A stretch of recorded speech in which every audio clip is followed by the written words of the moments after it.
চলো এটা একটা টিপিক্যাল রিয়াকশন আইরোফর্ম থেকে বলবো। এটা অ্যালকোহল চ্যাপ্টারেরই প্রবলেম, গ্লিসারল অ্যালকোহল চ্যাপ্টার পড়ছেন।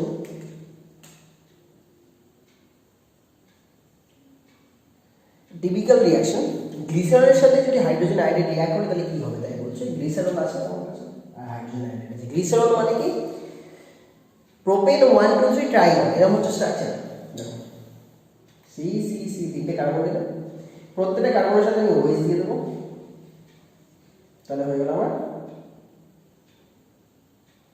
গ্লিসারল। ওকে, তাহলে প্রোপেন 1 2 3 ট্রাইগন, এটা তোমরা জানো আইপিএসি। চলো লিখে নাও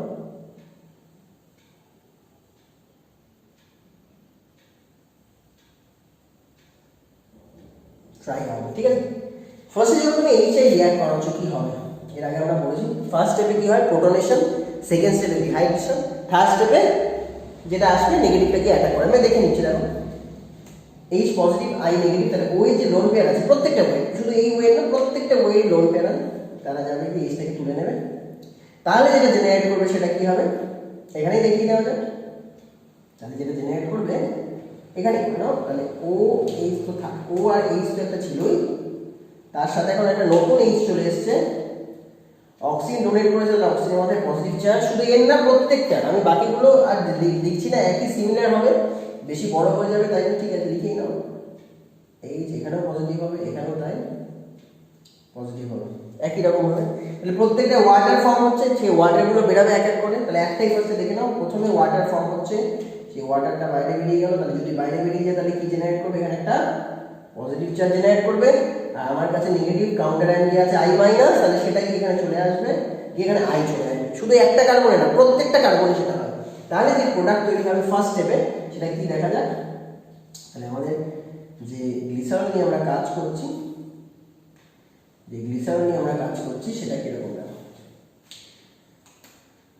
এই ও এইচ এই ও এইচ এই অবস্থায় আমরা রয়েছি, এর মধ্যে আমি এইচ আই দিলাম, তাহলে প্রত্যেকবার কি হবে ওইচ গুলো সরে যাবে, দিয়ে কি তৈরি হবে আই তৈরি হবে প্রত্যেকটা, তাহলে জেনারেট করছে CH2 CH CH2 প্রত্যেকটার সাথে একটা করে আই আছে।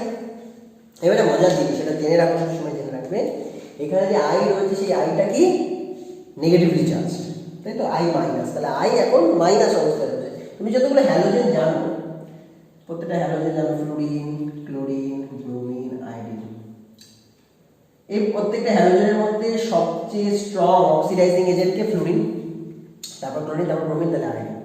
তাহলে উপরে যারা আছে তারা স্ট্রং অক্সিডাইজিং এজেন্ট, তারা ইজিলি ইলেকট্রন কি করে অ্যাকসেপ্ট করে, তাই তো।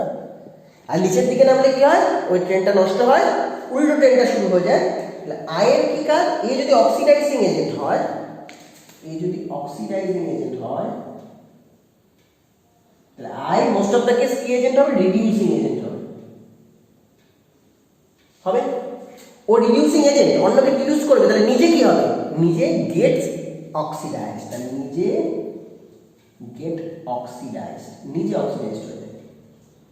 অক্সিডাইজ হওয়া মানে কি, অক্সিডেশন নাম্বার ইনক্রিজ করে যাওয়া। কিভাবে, যদি আমার অক্সিডেশন নাম্বার ধরে এরকম আছে -1 এ আছে, এক্ষুনি বললাম তোমাদের আই মাইনাসে থাকা মানে আই আছে, এইচ আই ধরে রাখলাম, এইচ আইতে আই কে দেখেন মাইনাসে থাকে, তাহলে আই কারোর সাথে অ্যাটাচ আছে মানে সে -1 অক্সিডেশন স্টেটে আছে, এখানেও তাই -1 অক্সিডেশন স্টেটে আছে, তার থেকে ইনক্রিজ করলে অক্সিডেশন হয়, করে কোথায় চলে যাবে, 0-তে চলে যাবে।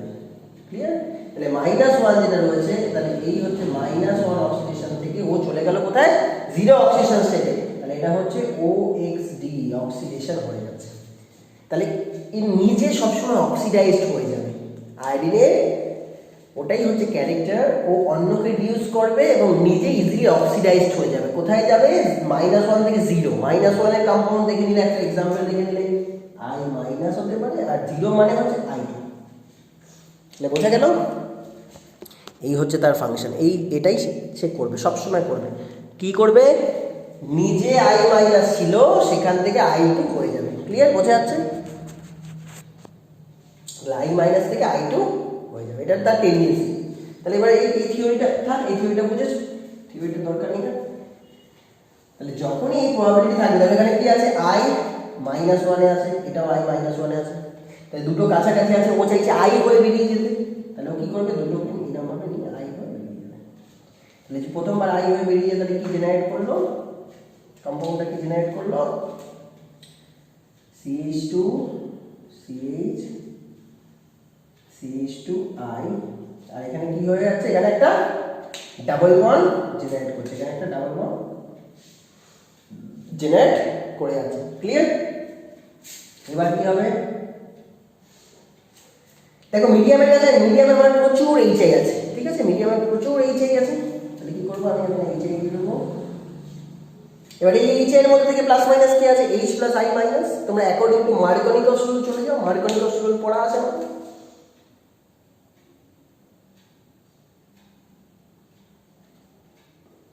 মার্কনিকস কি বলেছেন, যেই কার্বনে কম হাইড্রোজেন থাকে সেখানে কোনটা যায় জানো, নেগেটিভটা যায়, তাই না? তাহলে এখানে নেগেটিভ কি আছে, I মাইনাস আছে, H প্লাস আছে। কোন কার্বনে কম হাইড্রোজেন আছে, এই কার্বনে। ডাবল বন্ডের সাথে অ্যাটাচ কার্বন দুটো, একটা দুটো, এই কার্বনে দুটো হাইড্রোজেন আছে, এই কার্বনে একটা হাইড্রোজেন আছে, তাহলে কোন কার্বনে লেস হাইড্রোজেন আছে, এই কার্বনে, তাহলে এর সাথে কি যাবে, নেগেটিভটা, নেগেটিভ কি আছে, I। ক্লিয়ার? তাহলে তারপরে স্টেপের সঙ্গে সঙ্গে কি জেনারেট করলো, ব্যাকে চলে আসি, এখান থেকে দেখো না, তাহলে তারপরে সঙ্গে সঙ্গে জেনারেট করলে এখানে HI দেওয়ার পর এই পাশে চলে আসো, CH2 CH2I, তাহলে এখানে কি চলে আসছে, CH3 করে দাও, CH2 আর ওই Hটাকে ধরে এটা CH3 করে দাও, আর এখানে I করে দাও, কোনো অসুবিধা নেই। চলো আবার দেখো পাশাপাশি দুটো কার্বনে I চলে এসেছে, এর একটা -1 অক্সিডেশন স্টেট আছে আর এই কার্বনের একটা -1 অক্সিডেশন স্টেট আছে, তো দুটো আবার পাশাপাশি আছে, অ্যাডজেসেন্টে আছে, তাহলে ওর আবার টেন্ডেন্সি থাকবে কি, আমি নিজে অক্সিডাইজড হয়ে যাব আর ওখানে আমি রিঅ্যাকশন করব। ক্লিয়ার? তাহলে কি করছে, নিজের আবার এখানে I2 হয়ে বাইরে বেরিয়ে যাচ্ছে, পাশাপাশি থাকলে এটা হবে, পাশাপাশি I2 থাকলে, অ্যাডজেসেন্টে থাকলে ওটা I2 হয়ে রিমুভ হয়ে যাবে, মানে I2 বেরিয়ে যাবে। এটা কি বলবে, ও নিজে অক্সিডাইজ করে, এখানে অক্সিডেশন রিঅ্যাকশন দুটোই হচ্ছে, আর বলার দরকার নেই, তাহলে I বেরিয়ে যাচ্ছে। তাহলে যেটা জেনারেট করছে সেটা হচ্ছে CH3 CH, এখানে আবার ডাবল বন্ড জেনারেট করে গেল, CH2 জেনারেট করে গেল।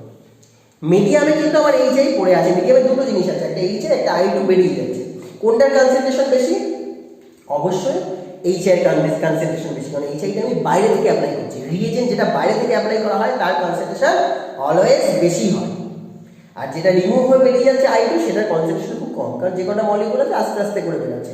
তাহলে কম্পিটিশনে কে জিতবে, HI না I2, অবশ্যই HI, তাহলে HI এর অ্যাবান্ডেন্স বেশি, সে আবার ফার্দার এর সাথে রিঅ্যাক্ট করবে। কিভাবে রিঅ্যাক্ট করবে আমরা জানি, অ্যাকর্ডিং টু মার্কনিকস, যে কার্বনে লেস নাম্বার অফ হাইড্রোজেন আছে, দেখো এই কার্বনে লেস নাম্বার অফ হাইড্রোজেন আছে, ডাবল বন্ডের কার্বন, এই কার্বনে লেস নাম্বার অফ হাইড্রোজেন আছে, তাহলে এখানে নেগেটিভটা বসবে, এই মার্কনিকস। তাহলে জেনারেট করলো এখানে দেখো CH3 CH CH2, তাহলে I কোথায় জেনারেট করছে, সেন্টারে জেনারেট করছে I, আর এখানে কি জেনারেট করছে H, তাহলে এখানটা কি হয়ে গেল, CH3। তাহলে কম্পাউন্ডটাকে যদি আমি ফ্রেশলি ড্র করি, কম্পাউন্ডটা এরকম হবে, CH3 CHI and again CH3, it means 2 iodo-propane। এখন যে কম্পাউন্ডের কোনো ডাবল বন্ড নেই, তাহলে এখানে আর ফার্দার অ্যাডিশন হবে না, আর দুটো আয়োডো পাশাপাশি নেই, অ্যাডজাসেন্টে নেই যে I2 বাইরে বেরিয়ে যাবে, ডিআয়োডিনেশন হবে, সেটাও হচ্ছে না, তাহলে এটা 2 iodo-propane। তাহলে এটার অপশন যেটা দাঁড়াচ্ছে সেটা হচ্ছে 2 iodo, বিশাল ইম্পর্টেন্ট, এটা প্রচুরবার এসছে পরীক্ষায়, তো মেকানিজমটা অবশ্যই দেখে রাখবে, কারণ অনেক জায়গায় রয়েছে মাল্টিপল অপশন কারেক্ট, ঠিক আছে?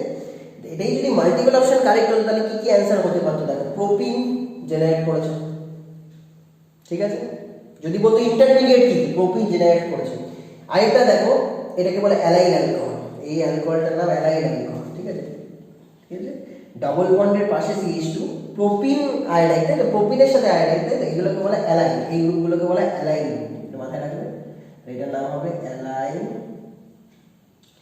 অ্যালকোহল, প্রোডিউস হচ্ছে, এটা ইন্টারমিডিয়েট, এটা হচ্ছে প্রোপিন, এগুলো ইন্টারমিডিয়েট। গ্লিসারল ডাইআয়োডাইড ফার্স্টে হয়েছিল একদম শুরুতে, গ্লিসারলের 3টে আয়োডিন ছিল, তাহলে অপশনে এটা ইন্টারমিডিয়েট, এটা ইন্টারমিডিয়েট, এটা ইন্টারমিডিয়েট, কিন্তু আমাকে বলেছে গিভস, মানে একদম ফাইনাল প্রোডাক্ট কি দেবে, ফাইনাল প্রোডাক্ট দেবে 2 iodo-propane, সবাই কিন্তু প্রোডাক্ট, মানে এগুলো ইন্টারমিডিয়েট, এখানে টিকে থাকে না। অ্যালাইন আয়োডাইড তৈরি হবে, হওয়ার সাথে সাথে ওখানে একটা ডবল বন্ড থাকবে, এইচআই ফার্দার রিঅ্যাক্ট করে ওকে অন্য একটা কিছু বানিয়ে দেবে। ক্লিয়ার? যখনই দুটো আই পাশাপাশি হবে আবার বাইরে বেরিয়ে যাবে, যেরকমভাবে অক্সিডেশন হয় বেরিয়ে গিয়ে আবার প্রোপিন হয়ে যাবে। তাহলে প্রোপিনের একটা অ্যান্সার, কিন্তু প্রোপিনে ডাবল বন্ড আছে, তাহলে এও স্টেবল না, এও স্টেবল না। প্রোপিনে ডাবল বন্ড আছে, ফার্দার এইচআই ঢুকবে, এইচআই ঢুকে আই করে দিলে তাহলে এটা হবে প্রোডাক্ট। আর গ্লিসারল ডাইআয়োড স্টেবল না, কারণ ওখানে তিনটে আয়োডিন একসাথে আছে, তাহলে দুটো দুটো করে ওরা বেরিয়ে যায়, বেরিয়ে ডাবল বন্ড করে। এই হচ্ছে লজিক। ক্লিয়ার? খুব ভালো করে ব্যাপারটা ভেতরে নাও, ডাইজেস্ট করো, নেক্সট ভিডিওর জন্য ওয়েট করো। বাই।